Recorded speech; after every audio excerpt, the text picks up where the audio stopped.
Hello, I'm Lou Bloomfield and this is How Things Work. Today's topic, garden watering. When you pull out a hose and a nozzle and the sprinklers and you start to maintain your yard and your bushes and your flowers, you're dealing with water flow in the real world.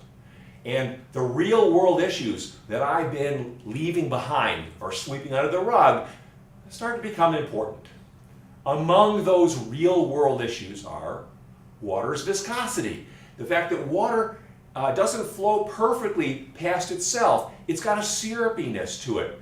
Not as big as the syrupiness of molasses or honey, but there's some viscosity there. There's some tendency of water moving here and water moving there to rub across each other. So we have to look at viscosity. We have to look at water's flow around turns, bends in the hose. And we'll see there are interesting pressure effects that occur when that happens. And lastly, not all the flow of water when you're watering your garden, not all that flow has streamlines, has perfect patterns of flow that repeat all day. Instead, some of the flow is turbulent. It has tumbling motion within it. And that's different, and we've got to look at that too. So let's start with viscosity. Water has viscosity, as does every other liquid, with maybe one exception in nature. It's, these exotic specialty things are around. But everything else, viscosity. And what that means is, if you have two layers of water that are moving relative to one another, sliding across one another, they push on one another by way of viscous forces. And those viscous forces are such that the two layers of water try to bring each other to the same velocity. So if you've got one layer of water that's motionless and another layer of water that's moving across it, the motionless layer tries to stop the moving layer, and the moving layer tries to move to carry with it the stationary layer. They fight each other.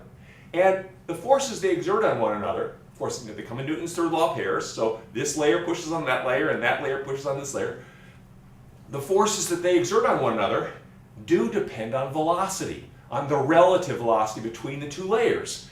So that if the sliding is faster, the forces are bigger. Now that's different from the forces of sliding friction.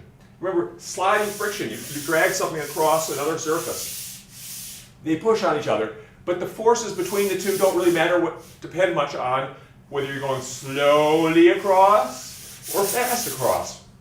You get about the same force.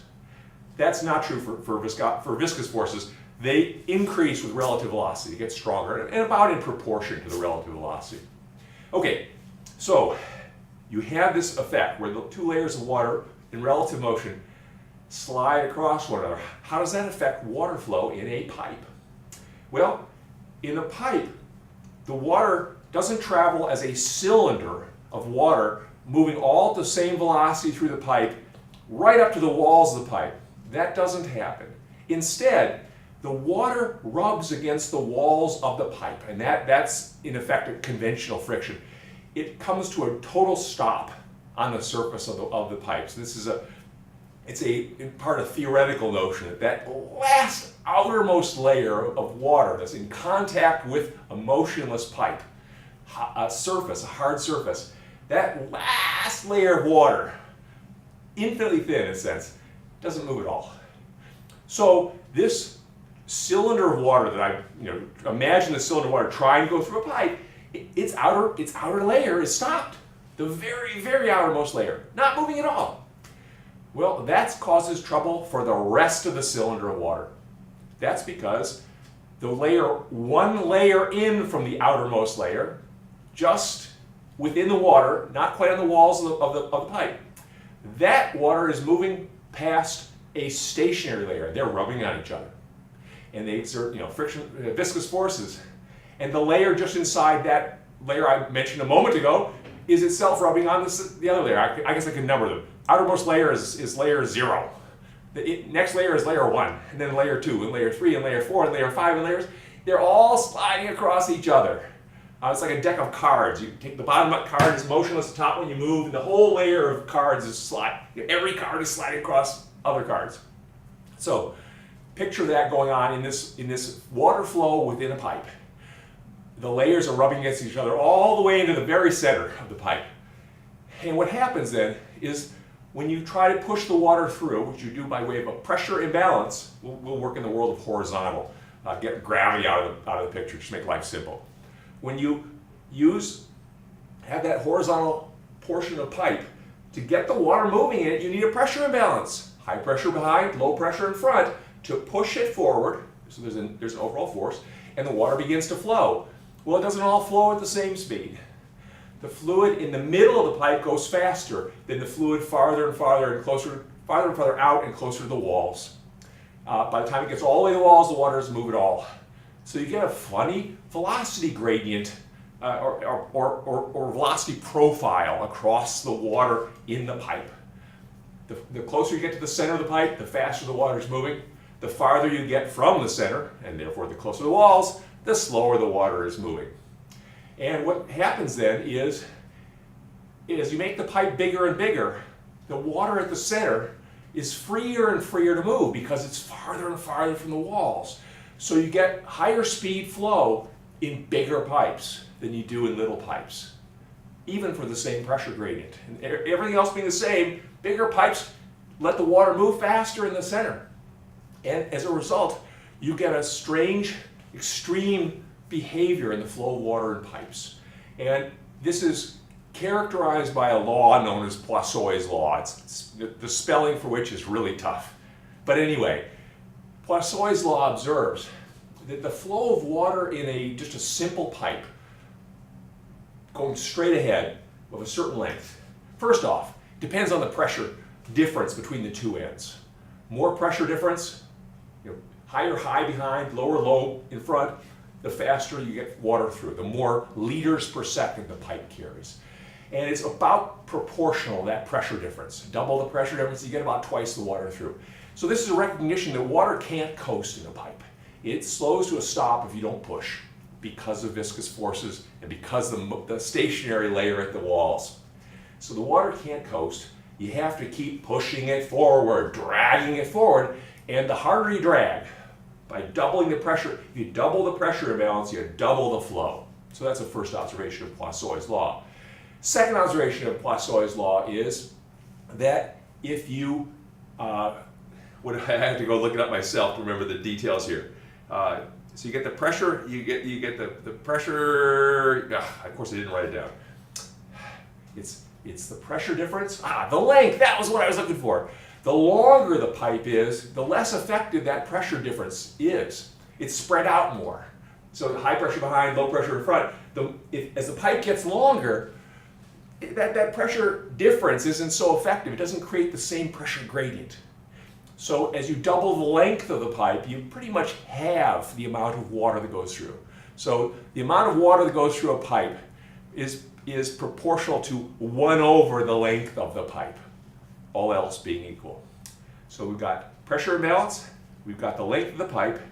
A third thing to bring up is the viscosity of the water itself. Well, water's got a viscosity. It's a little bit temperature dependent, but by and large it's a specific value. And if you change the water for something that's more viscous, like honey, you won't get as much water through.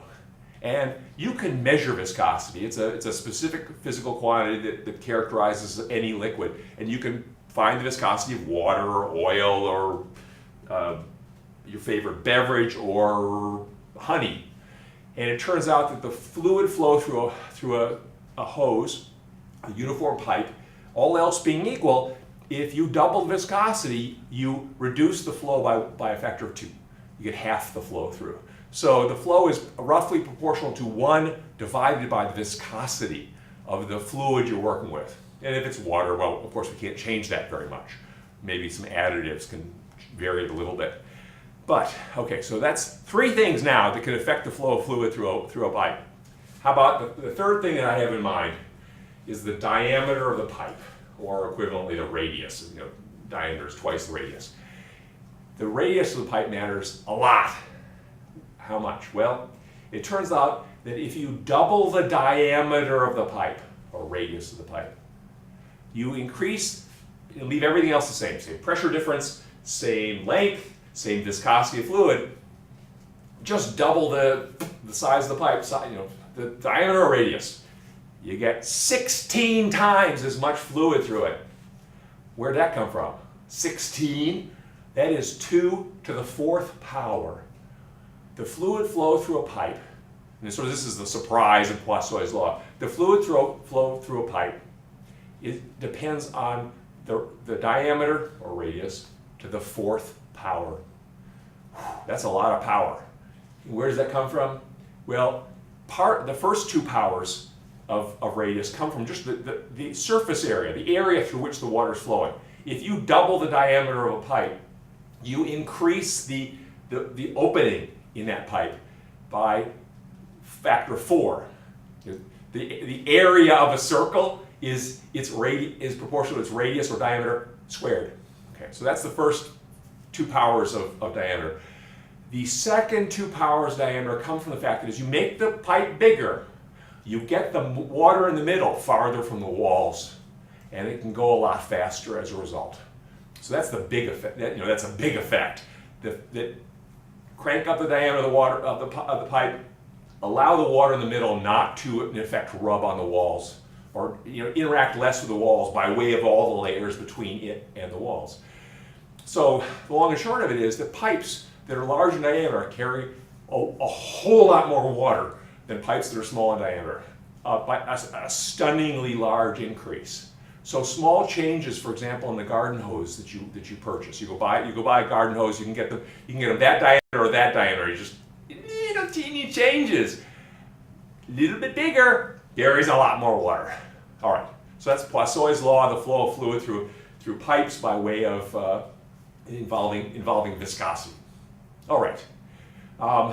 Another observation then about fluid flow is if you slow the fluid flow through a pipe by reducing, how would you do this? Reduce the pressure difference from end to end, so the water goes more slowly. The water moves through, and you're not allowing very much water to go through, but it wastes less of its ordered energy. And really, I guess that's the main issue here. Let me set aside the diameters, the hoses, all that stuff. If you make allow the water to go swiftly through plumbing, the viscous forces become quite large because there's fast relative motion. Those viscous forces waste energy, just like sliding friction.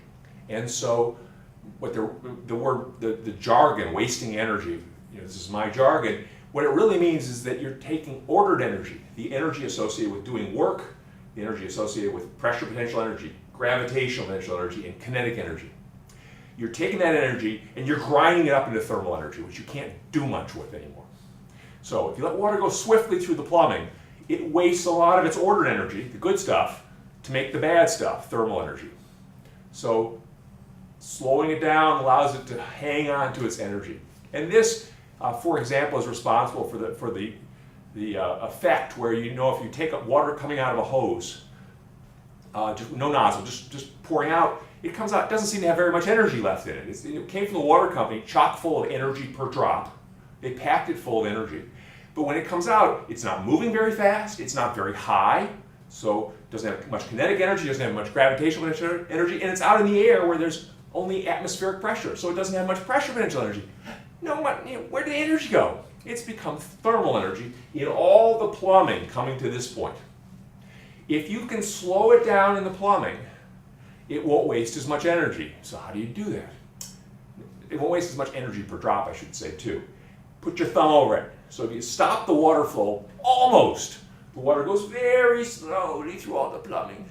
It doesn't rub very much, doesn't waste much energy. It still has all the energy left right before your thumb. And it squirts out the little crack that you leave, at tremendous speed, because it still had lots of pressure potential energy by the time it got to your thumb, which it then turns into kinetic energy as it goes out the effective nozzle that you've created. So that's what's behind that effect, that familiar effect of pinching off a hose and getting it to spray much more vigorously. You reduce the wasted energy per drop. Okay, on to other things. Pressure variations. When water is simply flowing through a hose, I would say coasting, but okay, when it's just flowing through a hose that's straight, the pressure will indeed drop gradually because of viscous problems. In the absence of viscosity, the pressure will be constant through that hose, as long as it's not going up or down.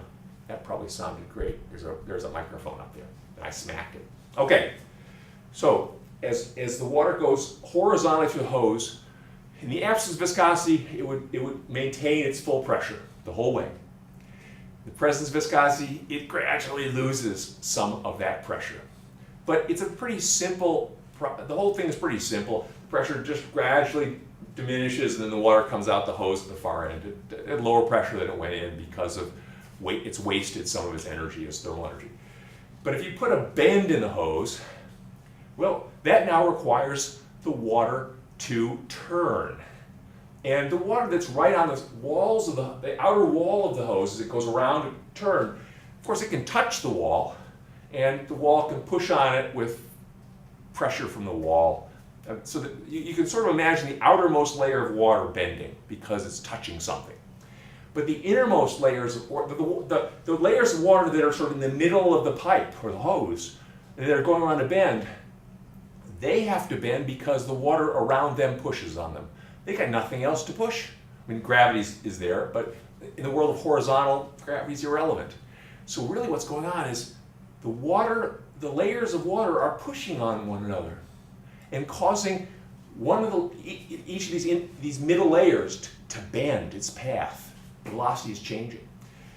Well, how do you cause a fluid to accelerate? Pressure gradients. Water accelerates in the direction, water accelerates toward lower pressure. So if you have higher pressure here, lower pressure, then the water is going to accelerate that way. And that's what has to happen to bend the flow of water around a turn. It has to have higher pressure on the outside of the turn and lower pressure on the inside of the turn to make it bend. Where did those pressure differences come from? They develop during the beginning of the flow, before the flow is fully steady. Remember the world of steady state flow. To get to the position where the water is continuously flowing around that bend, you have to get started. And during the startup process, the water it experiments, it tries to go straight, and it hits the wall of the hose. Because there's a bend in the hose. It's got to turn.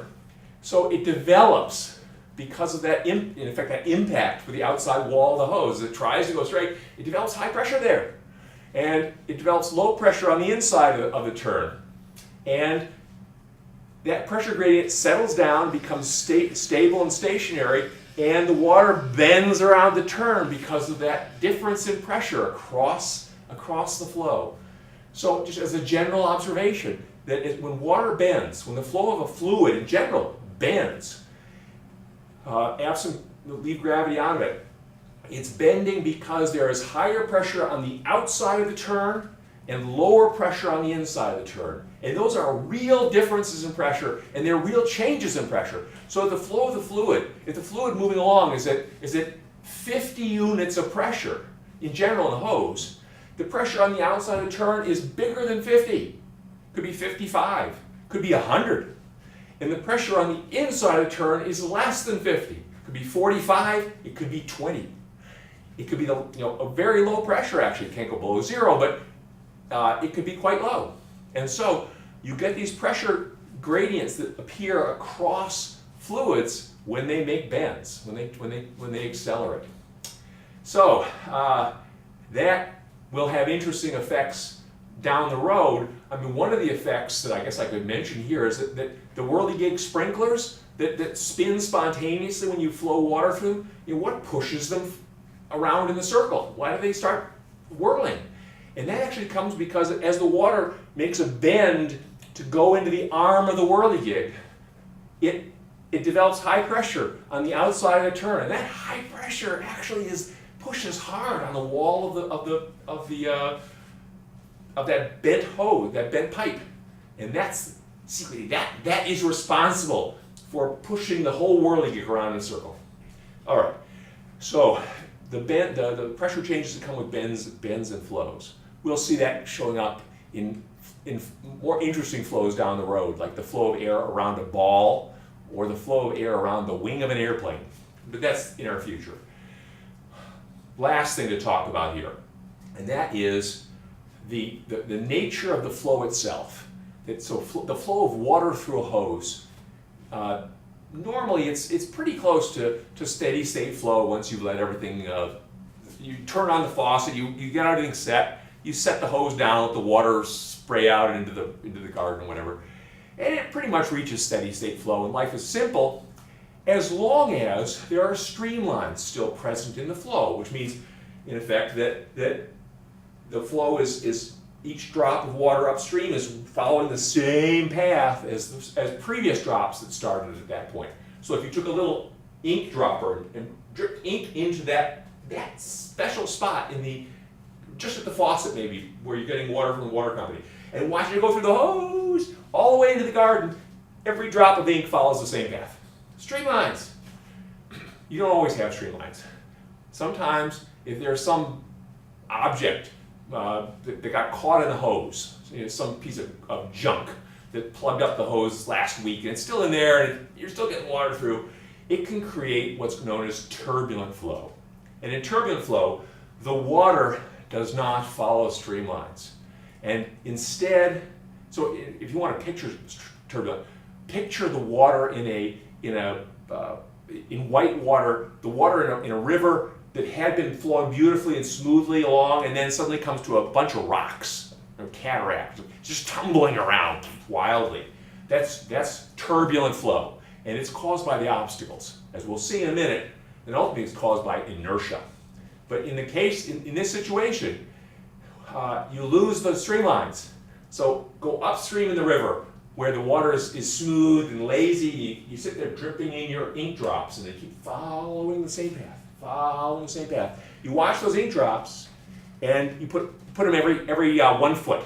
The ink drop. They're going along nice, and the separation's nice. They're all following the same path, and then they hit the white water. And when they hit the white water, they go in unpredictable directions, and they become separated from one another. So the ink drops that you put neatly spaced as a long stream of them, or maybe you follow several streamlines by putting different colored ink drops here, red here, blue there, green there, yellow there, and you follow them. They were all going nicely. Suddenly, whoa, they're all over the place. And one of the differences between the world of laminar flow, which is the flow with streamlines, and the world of turbulent flow, which is the flow of chaos, in fact, and no streamlines, is in the world of laminar flow, if you know where those drops are, like if you follow the red drop, you can predict where the what did I say, blue and the green and yellow drops will be. They maintain a certain relative location. So knowing where one is tells you where the others are. In turbulent flow, nah, it's all gone. Knowing where, if you can still even see the yellow drop, you have no idea where the red drop is, or the green drop, or the blue drop is. They're all separated to arbitrary separations. And so, turbulent flow, you lose streamlines. It wastes energy. It's got a lot of viscous interactions going on there, so it tends to chew up ordered energy and turn it into thermal energy. You lose a lot of your ability to predict what's going on in terms of pressure and kinetic energy, and even, well, gravitational and potential energy, you know by height, but the whole thing's messed up. So, what determines when something goes, when flow suddenly becomes turbulent as opposed to laminar? Well, it turns out to be an issue of viscosity versus inertia. Viscosity is the great orderer of fluid flow. The viscous forces between layers of fluid try to bring those two layers to the same velocity. So viscosity tries to keep the fluid flow orderly. Everybody relative to one another as little as possible. Everybody trying to move together. So the more viscosity a fluid has, the more it tends to be laminar. So water can become turbulent pretty easily. A river that flows into rocks at decent speed will become turbulent. But if it were flowing honey instead of water, honey has more viscosity, more ordering. It might stay laminar the whole way through all the white water. It wouldn't be white water. It wouldn't even be white honey. It would just be nice, smooth flow even through the rocks. Okay, so viscosity favors laminar flow. What favors turbulent flow? Inertia.